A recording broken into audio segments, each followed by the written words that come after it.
नमस्ते। मलाई आज हाम्रो देशको वर्तमान परिस्थितिको बारेमा एक दुईवटा कुराहरू मनमा लागेका कुराहरू भन्न मन लागेर यहाँहरूसँग सेयर गर्न खोज्दैछु। एउटा गौरवशाली इतिहास बोकेको प्राकृतिक र सांस्कृतिक सम्पदाको धनी 3 करोड नेपाली, त्यो पनि विभिन्न जात जाति र सांस्कृतिक विविधता भएका नेपालीहरू बस्ने हाम्रो देश, जसको भौगोलिक परिस्थिति यस्तो छ कि समुद्र सतहबाट 60 मिटरदेखि लिएर संसारको सर्वोच्च शिखर सगरमाथा जुन कि 8848 मिटर उचाइमा छ, त्यहाँसम्मको त्यो उचाइको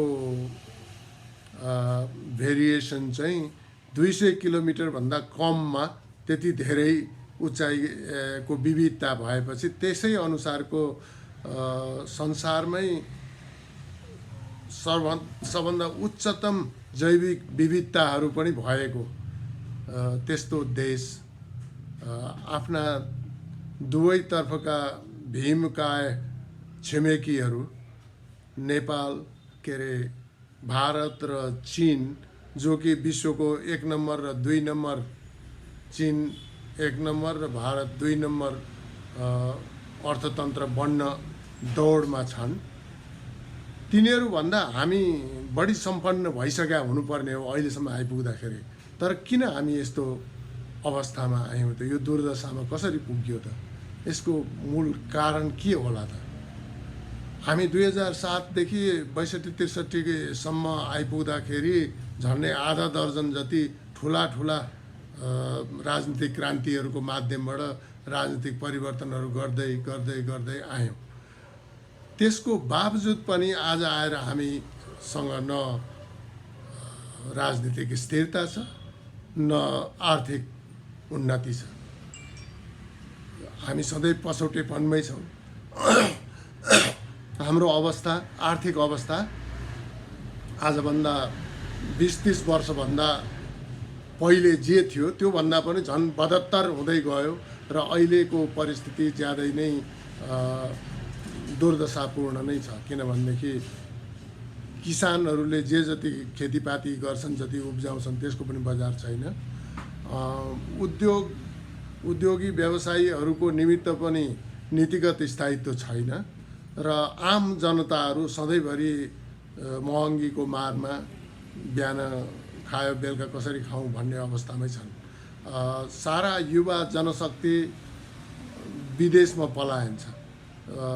रोजगारीको खोजीमा खाडी मुलुकदेखि लिएर मलेसियादेखि लिएर संसारका विभिन्न देशहरूमा भौतारी राखेका छन्। देशमा युवाहरू गाउँ त खाली नै जस्तो भइसकेको छ होइन। यस्तो परिस्थितिहरू आयो र यो आउनुमा कारक तत्त्व के हो त भनेर सोध्यो भने सबैले एक स्वरले के भन्छन् भनेदेखि नेताहरू चोर बदमास भएर यस्तो भएको हो, सबै नेता बदमासै भए भन्ने छ क्या। तर त्यो एकहोरो त्यही मात्रै एउटा उत्तरले धर पाउँछ त? के नेताहरू मात्रै बदमास भएर यस्तो भएको हो त?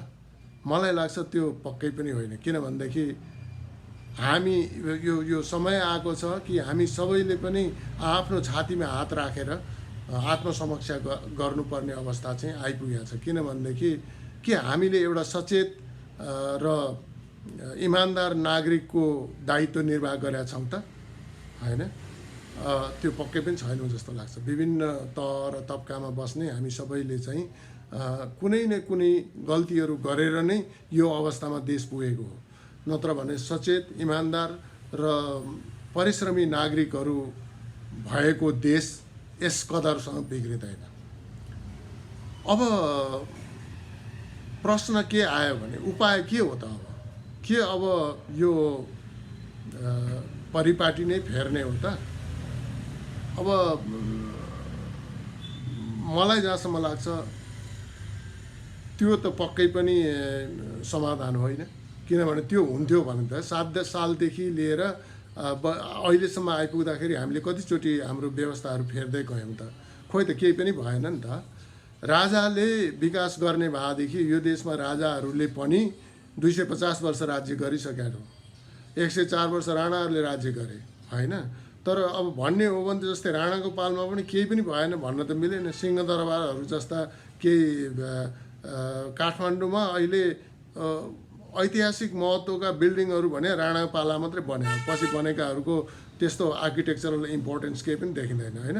त्यति हामीले राम्रो गर्न सकेका छैनौँ। राणाहरूले पनि केही त गरेका थिए होइन, कसैले पनि केही पनि नगरे त पहिले पक्कै पनि थिएन होला। तर के छ भने तुलनात्मक रूपमा ती राजनीतिक पद्धतिहरूलाई हामीले बदल्दै किन आउनु पर्यो भने त्यो जनचाहना अनुसार नै बदल्दै आएको हो। र अहिले आएर पनि हामीले अब त्यो प्रणाली फेरेर होइन, पात्र र प्रवृत्ति फेर्नुपर्छ भन्ने कुरामा दृढ भएर सोच्ने बेला आयो जस्तो लाग्छ मलाई। त्यो भने के हो भनेदेखि अब हामीले नेतृत्व सक्षम र निष्ठावान छान्नु पर्यो होइन। अनि हामीले कानुनी राज्यको प्रत्याभूति हरेक नागरिकले हुने गरी त्यो स्थापित हुनु पर्यो। योग्यताको कदर हुनु पर्यो र हाम्रा संस्थाहरू जे जति छन् तिनीहरू चाहिँ बलिया हुँदै जानु पर्यो, सबलीकरण गर्नु पर्यो। मेन कुराहरू चाहिँ मुख्य कुराहरू यी नै हुन्। किनभने हाम्रा ती संस्थाहरू पङ्गु भए होइन, सबैतिर राजनीतिकरण भयो, पार्टी राजनीतिले अलिकता नराम्रो चाहिँ भेदन गर्यो जताततै। अब अहिले शिक्षकहरूको समस्या आइरहेछ, त्यति जाबो एउटा समस्या समाधान गर्नलाई सरकारले सही के अरे अप्रोच खोइ देखाएको त देखिएन। अनेकौँ कुराहरू भए, त्यो कति दिनदेखि चलिरहेछ। यो त चुड्कीको भरमा हुनुपर्ने हो नि त, त्यति त होइन र, तर हुन सकेन। त्यस्तै अनेकौँ साना कुराहरूमा देश अल्झिराखेको छ होइन। अब नेताहरू के अरे आफ्नो आफन्तको भलाइमा मात्रै केन्द्रित रहेको देखियो अहिलेसम्म। त्यस कारणले त्यही नेतृत्वहरू फेर्ने, तिनीहरूमा एकदम सबल सक्षम र चाहिँ इमान्दार मान्छेहरू आउन थाले भनेदेखि धेरै कुराहरू परिवर्तन हुँदै जान्छ भन्ने मेरो मान्यता हो। र त्यसैले चाहिँ नि अब हामीले चाहिँ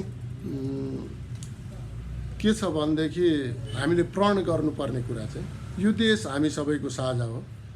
कसैले पनि यो देशलाई यो मेरो पेवा हो भनेर मनपरी गर्नु पाउने अवस्था अब रहँदैन। सबै हामी बराबरका अंशियार हौँ। त्यस कारणले यो देशलाई सपार्ने दायित्व पनि हामी सबैको चाहिँ नि साझा नै हो। त्यस कारणले हामीले प्रण के गर्नु पर्यो भनेदेखि अब हामी मन वचन र कर्मले सत्कर्म मात्रै गर्ने हो होइन, राम्रो बाटोमा लाग्ने हो। अब पहिला त यो विद्यमान समस्याहरूको समाधान के हो भन्नेमा व्यापक छलफल गर्ने हो, बौद्धिक छलफल गर्ने हो र जुन निष्कर्षमा पुगिन्छ अब यो बाटो जाने हो भनेर एउटा नागरिक निष्कर्ष निकाल्ने हो। र त्यही अनुसार आफूले चाहिने प्रण गरेर अगाडि बढ्ने हो। किनभनेदेखि हामीलाई अब गुमाउनको निमित्त हाम्रो यो दरिद्रता र हाम्रो चाहिने पछौटेपनदेखि बाहेक अरू केही पनि छैन। तर जित्नको लागि हाम्रो लागि सारा संसार छ भने जस्तै हो। धन्यवाद।